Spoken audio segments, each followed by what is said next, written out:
So you think you know the story of Spartacus? Think again. The escape from the gladiator school was just the beginning. The real story, the one that made Rome tremble, began on the slopes of a volcano. Welcome to Act 4, the Vesuvius camp. Imagine this. A small, desperate group of fugitives, barely surviving, finds refuge on the treacherous slopes of Mount Vesuvius. They're hunted, they're outnumbered, and they're written off by the mighty Roman Republic. But this isn't a story of survival. This is a story of transformation. Under the brilliant leadership of Spartacus, this ragged band of survivors started to change. They weren't just ex-gladiators and runaways anymore. They were becoming an army.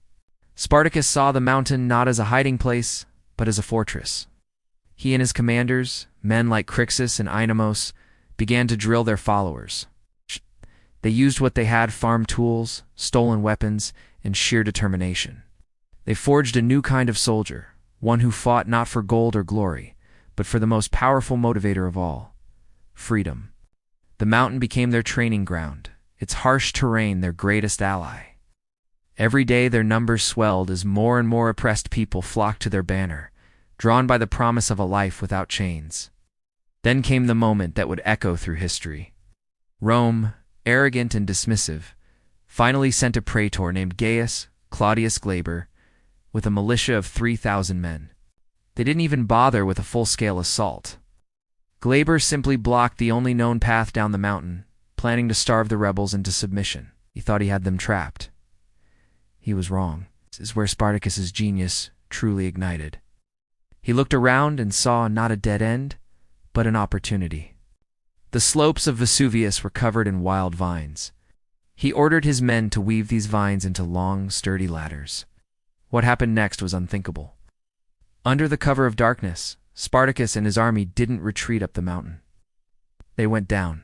They rappelled silently down a sheer, unguarded cliff face, completely bypassing the Roman blockade. They landed behind the sleeping Roman camp. The surprise was total, the slaughter absolute. Glaber's militia was annihilated. They never knew what hit them.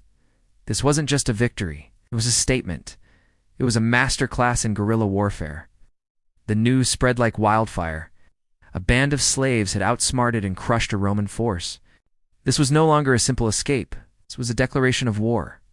From the ashes of that Roman camp, the legend of Spartacus, the military genius, was truly born.